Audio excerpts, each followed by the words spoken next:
itong taong ito na makapangyarihan sa COMELEC, tinanong niya yung tumatakbong congressman, ilan ba ang botante nyo sa inyong distrito? Sabi, 300,000. At sabi niya, kailangan mo ng 300 million dyan. Meron kami isasampa bukas. Malaking pasabog ito bukas sa Supreme Court na doon kami ng alas 3 para magsampa ng case laban kay Chairman George Garcia. Huwag na natin pangalanan yung taong ito, pero kilala nyo na kung sino itong tao na ito. Nangihingi ng 300 million pesos pala sa isang congressman noon para ipanalo yung congressman na iyon noong nakalipas na eleksyon na 2025. Kasi ang nangyari daw, itong taong ito na makapangyarihan sa COMELEC, tinanong niya yung tumatakbong congressman, ilan ba ang botante nyo sa inyong distrito? Sabi, 300,000. At sabi niya, kailangan mo ng 300 million dyan. So, ibig sabihin, sir, nangihingi ka ng 300 million para maipanalo yung tao?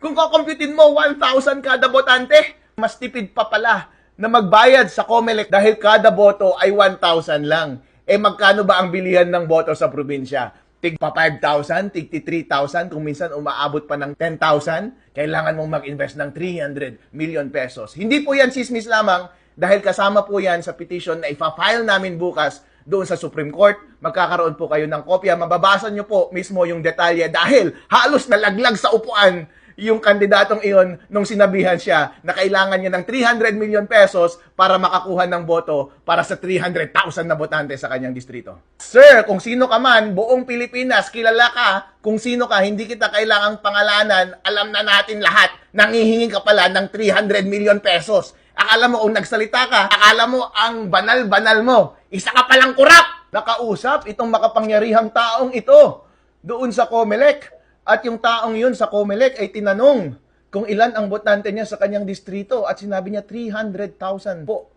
At sinabi ng taong makapangyarihan na to, kailangan mo ng 300 million pesos para dyan. Wow! Hindi ba yon implicit na panghingi ng 300 million pesos na bribe? Hindi ba iyon implicit na pagbili ng boto na 1,000 pesos kada botante? Mas tipid pa kaysa sa actual vote buying. Kaya pala, kung titignan natin yung mga circumstances, sinasabi nila na yung mga nanalong mga kandidato na may suspetsa silang nanloko ay hindi na nag-effort na mangampanya at hindi na rin nag-effort na bumili ng boto dahil mas mahal bumili ng boto on the ground kaysa magbayad dito sa korap na opisyal na ito na ating gobyerno na ang presyo lamang ay 1,000 kada vote.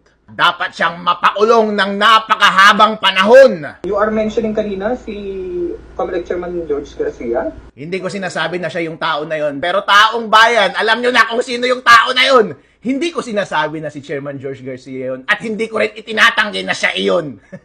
Pero bukas malalaman ako. Malalaman nyo po dahil magkakaroon po kayo ng kopya ng petisyon. At yan po ay part ng mga alegasyon ng magsasampa ng kaso bukas ng petitioner.